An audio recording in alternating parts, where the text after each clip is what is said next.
Few body organs are as complex and delicate as the human brain. That's why science is increasingly committed to unraveling its mysteries. Up to the 1950s, the adult brain was thought to be hardwired with fixed and immutable neuronal circuits. The discoveries made so far as to how the brain grows and develops are surprising and astounding. Current research shows that the brain is plastic and dynamic, and that its development can be traced not only to the neurological substrate, but also to the quantity and quality of stimuli resulting from functional demand. This plastic property of the central nervous system is referred to as neuroplasticity, the underlying structural changes brought about in response to a wide range of experiences. Each new learning experience forces the brain to reorganize itself, forming new connections. These new experiences become embedded in the memory of the individual. Image quality depends both on the input received through the eye and on the processing that takes place in the visual cortex. Based on this new concept of neuroplasticity, a new treatment was devised: visual perceptual learning. It relies on visual stimulation and the improvement of neural connections responsible for vision. The software package we used was NeuroVision Correction Technology. NeuroVision uses an internet-based, computer-generated visual training exercise regimen using sets of patient-specific stimuli based on Gabor patches to sharpen contrast sensitivity and visual acuity, as described by Pollitt and Saji. The science behind NeuroVision is one of neuroadaptation, which promotes special interaction between specific neurons. NeuroVision was approved by the FDA in 2001 for the treatment of amblyopia, till then deemed irreversible. Clinical trials have since been underway for cases of myopia, presbyopia, and post-refractive surgery. Improvement in visual function and permanent results have led us to broaden its use to patients with post-cataract surgery with multifocal IOL, Restor Plus 4, post-interstromal corneal rings, and retinal degeneration. The equipment used in measuring visual acuity and contrast sensitivity was the Optec 6500. Studies have shown that patients with Restor Plus 4 implants report good, uncorrected far and near visual acuity.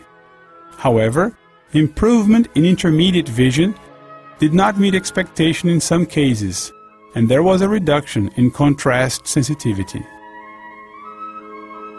So, we decided to use NeuroVision correction technology in 5 patients with Restor Plus 4 IOL implant. They underwent a total of 20 sessions in a 5-week period. Uncorrected visual acuity improved from 20/25 -2 to 20/20, while intermediate visual acuity went from 20/40 to 20/30. Contrast sensitivity after treatment was within the normal range. Patients also reported decreased glare and improved night vision. Patients were quite pleased at the end of the treatment. Patients with keratoconus who have intrastromal implants usually complain of impaired night vision and glare, in spite of improved best-corrected visual acuity. After NeuroVision, best-corrected visual acuity went from 20/30 -2 to 20/25. Look at the remarkable improvement in quality of vision.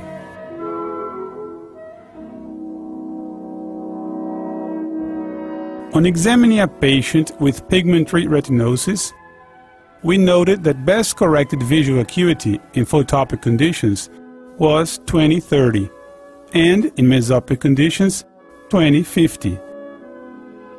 Thus, confirming the difficulty these patients have in seeing at night. After 23 sessions, visual acuity in mesopic conditions improved from 20/50 to 20/25.